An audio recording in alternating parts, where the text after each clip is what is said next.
Assalamualaikum warahmatullahi wabarakatuh. Selamat pagi kelas 11 AKL. Kita berjumpa lagi dalam materi Ibu ya. Materi Ibu melanjutkan materi yang Ibu ajarkan di kelas 10. Di kelas 10 Ibu mengajarkan kalian adalah dasar akuntansi. Nah, di kelas 11 ini Ibu mengajarkan praktikum akuntansi perusahaan jasa, dagang, dan industri.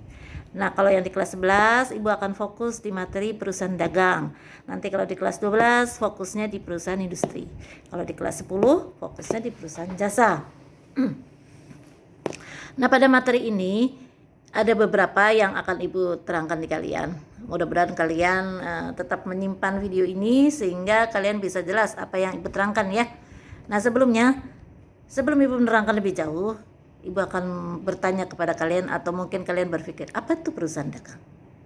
Coba kalau misal di kelas kan Ibu bisa menerangkan, kalian Ibu suruh cari ya untuk apa itu perusahaan dagang.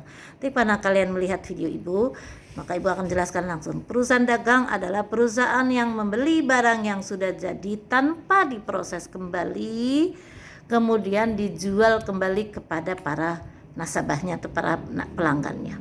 Nah, untuk akuntansinya sebenarnya tidak jauh beda dengan akuntansi yang diajarkan di perusahaan jasa. Hanya permasalahannya kalau di dalam perusahaan dagang itu transaksinya sebagian besar adalah membeli dan menjual barang dagangan.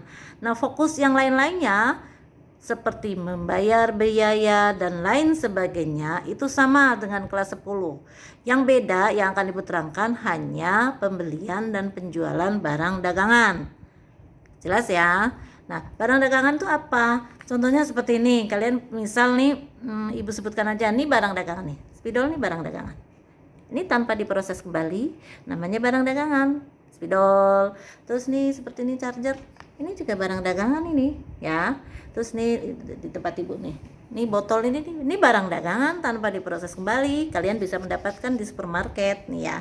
Ini barang dagangan. Jadi barang-barang yang sudah jadi dijual kembali oleh perusahaan. Contohnya di sekitar kita aja ya, dekat sekolah kita tuh ada Pasaraya Manggarai. Itu kan jual macam-macam tuh di sana tuh. Itu perusahaan dagang.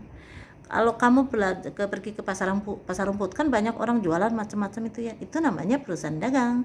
Cuma kalau perusahaan yang kecil-kecil kan mereka tidak mencatat akuntansinya. Tapi kalau mereka mau catat ya berarti perlakuannya seperti perusahaan dagang. Tapi kalau perusahaan besar pasti akuntansinya pasti nyatat. Nah, ini akuntansi perusahaan dagang. Nah, sebenarnya kita belajarnya itu bertahap dari yang sedikit-sedikit dulu baru menjadi nanti besar. Nah, Ibu mulai dari yang sedikit-sedikit dulu ya. Nah, ini kalau perusahaan dagang transaksi terbesar adalah pembelian dan penjualan barang. Contoh nih perusahaan alat tulis atau Carrefour ya, beli spidol di nama PT-nya Ibu nggak tahu nih untuk yang apa sih membeli spidol ya. Misal Carrefour membeli barang dagangan sebanyak katakanlah 1000 lusin spidol ya kepada PT yang membuat spidol nih ya. Maka PT Carrefour akan membuat jurnal pembelian. Nah, pembelian itu ada dua cara. Satu secara fisik, dua secara perpetual. Kalau secara fisik, jurnalnya adalah pembelian debit, kas, atau hutang kredit. Kalau tunai, pembelian debit, kas kredit. Kalau kredit, pembelian debit, hutang dagang kredit. Itu secara fisik. Tapi kalau secara perpetual, jurnalnya adalah beli 1000 lusin spidol. Kalau secara perpetual itu jurnalnya adalah persediaan barang dagangan debit, kas kredit. Itu secara tunai. Kalau secara kredit, persediaan barang dagangan debit, hutang dagang kredit ya.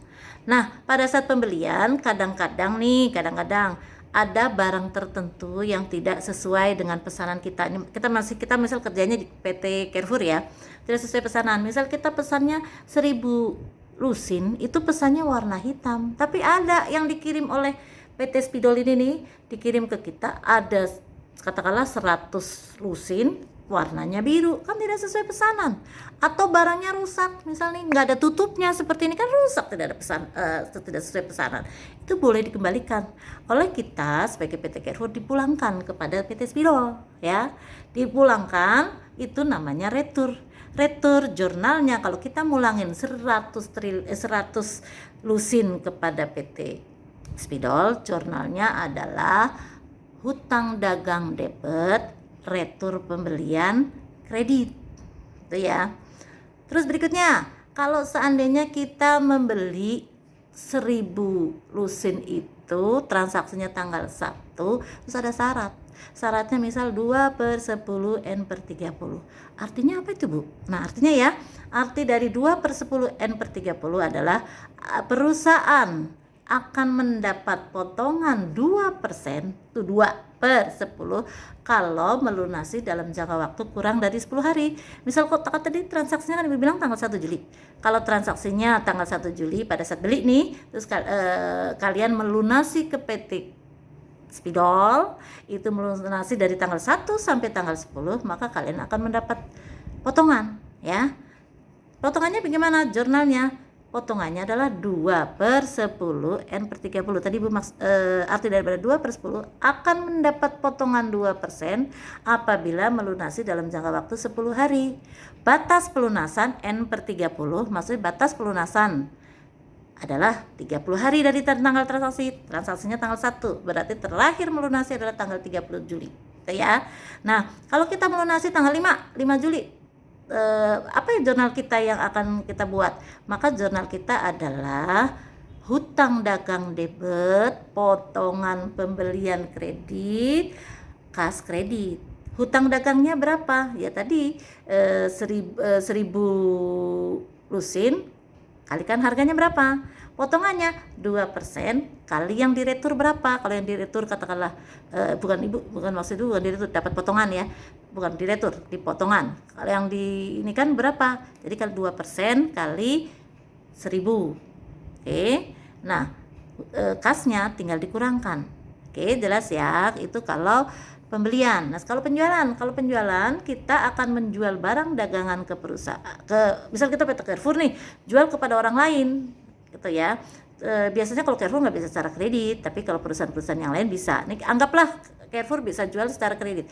Kalau nasabahnya sudah kenal, maka dia akan buat jurnal penjualan secara tunai, dibuat jurnal kas debit penjualan kredit. Kalau secara kredit, piutang debit penjualan kredit. Begitupun kalau misal nasabah kita yang kita jual secara kredit itu memulangkan barang ke kita karena rusak atau karena tidak sesuai, maka kita buat jurnal juga namanya retur penjualan debit piutang kredit kalau tidak sesuai pesanan atau kalau tidak sesuai dengan